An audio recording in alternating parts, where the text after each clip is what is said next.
Well, the countdown is on. We have 14 days until the Gate River Run. And again, Julie, this is our third episode. We've talked about the history of the race. We've talked about the overview of the race, but now we got to talk, about really preparing for it, nutrition wise, hydration wise, how important that is, especially for the next 2 weeks as we really prepare. I have my 8 mile run tomorrow, so we'll see how that goes. I'm very excited.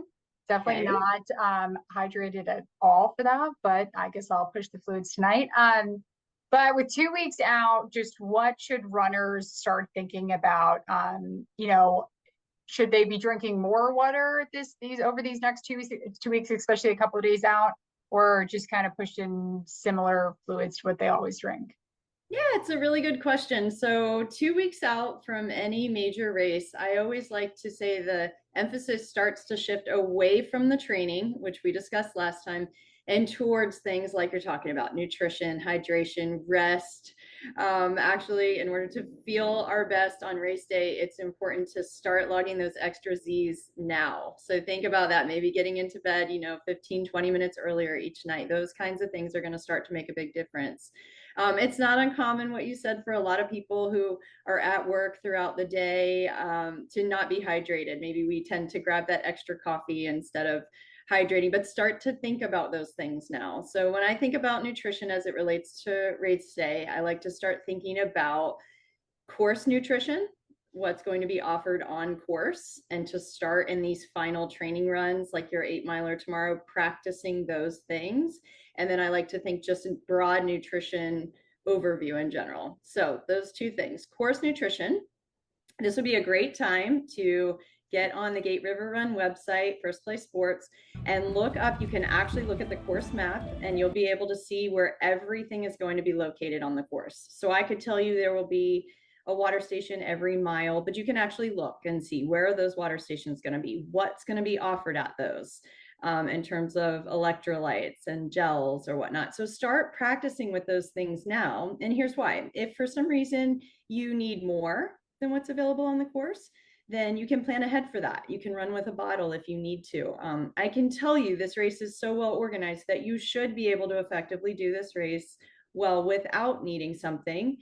However, it's something that's an option for you. So start practicing with those things now.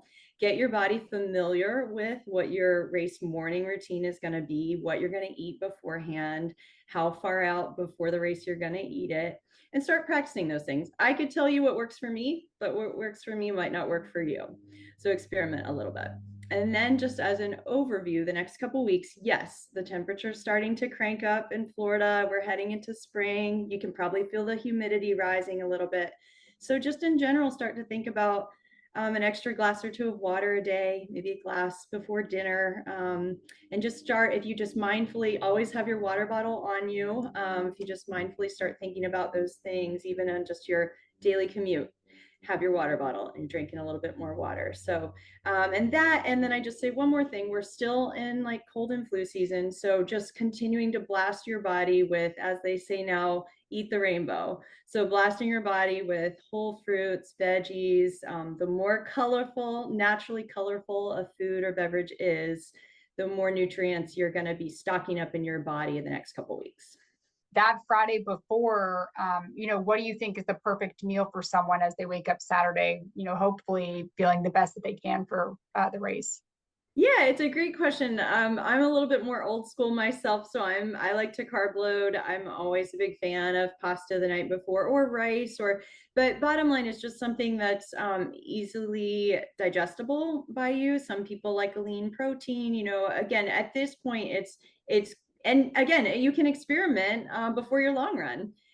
Tomorrow you could try to do like a light carb loading tonight. So experiment with things that are easy on your stomach, because with this race being first thing in the morning, your night before meal does matter. And so yeah, again, I like carbo loading, being mindful of just a little extra hydration, and this would be the time to kind of avoid really spicy foods or trying maybe that new restaurant that or something on the menu you're not really sure of. This is the time to go with your safe bets that work for you. And then the morning of, some people can't really stomach a lot, but it is important. This race is long enough for most people. Some people are going to be aiming for under that hour marker. But for most people, it will be over. They'll be out there for longer than an hour. And so that 45 minutes of endurance activity is around the cusp where you definitely need something beforehand. So even if that's just you wake up an hour early and have a piece of toast with nut butter and maybe sliced banana or honey, that's kind of my go-to. Some people like oatmeal. Again, things that are just very light on your stomach. If you're just like, I don't want to get up early, I want to grab a bar and have that on the way down to the stadium, great. But again, practice with these things tomorrow before one of your very last long runs. So it seems like for the next 2 weeks, get a little more sleep than you usually do. Make sure you're drinking a little more water than you usually do, and start really thinking about the most nutritious foods you can eat, and especially the night before. Just make sure you're eating something with a ton of carbs so it can fuel you for Saturday morning's race. Is that correct?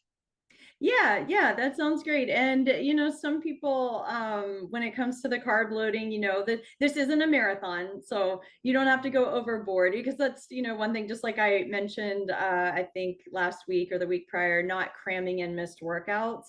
Don't try to now like cram in too many carbs or overdo, sort of overtrain your nutrition. Again, kind of go with what is just normal for you and natural, with maybe just a little bit more carb heavy, if that makes sense. So if someone wants to reach out to you, either start training with you or just want more, kind of info as they prep for the Gate River Run, how could they reach you? Sure, I'm Coach Stackhouse on Instagram, and Stackhouse Fitness or Get Stacked Now is my website. And please reach out. There are no bad questions. Whether you're a beginner or elite, this is my favorite race. And so I'd love to answer any questions you might have to help you feel most prepared on the day. And next week, as we wrap up our preparations for the Gate River Run, we'll be talking about the changes to the course and to the expo. So make sure you tune in right here on News for Jack. But Julie, thank you, and thank you for watching. We'll see you soon.